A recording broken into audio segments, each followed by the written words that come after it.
আল্লাহ ওয়ালা আছেন যারা জালেমের বিরুদ্ধে মৃত্যুর আগ পর্যন্ত লড়াই করে। কথা ঠিক কিনা বলেন? ঠিক। গতকাল রাত্রে আপনারা আজ পর্যন্ত এখন পর্যন্ত সোশ্যাল মিডিয়াতে ফেসবুক ইউটিউবে দেখছেন বাংলাদেশের একজন যে সত্যের পক্ষে কথা বলে, বাংলাদেশের 18 কোটি মানুষের পক্ষ নিয়ে কথা বলে।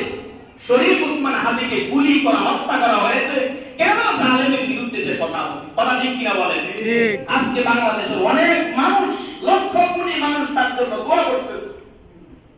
কেন তাকে গুলি করা, হত্যা করা হয়েছে? সে জালেমের বিরুদ্ধে বাংলাদেশের 18 কোটি মানুষের পক্ষে কথা বলছিলেন।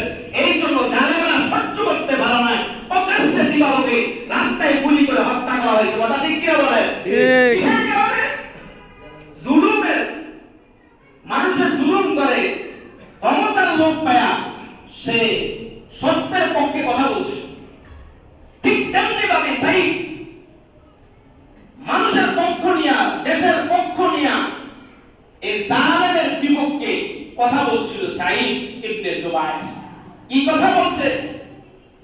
যে হাজ্জাজ বিন ইউসুফ তার ক্ষমতার লোভে পায়া কত অসংখ্য সাহাবীদের গর্দানকে কেটে ফেলছে। নবীর সঙ্গে যে সাহাবীরা চলতো তাদেরকে ধ্বংস করে দিয়েছে, তাদেরকে শরীর থেকে মাথা আলাদা করে দিয়েছে, অনেক তাবীদেরকে সে শহীদ করে দিয়েছে। কিসের কারণে? শুধু ক্ষমতার লোভ।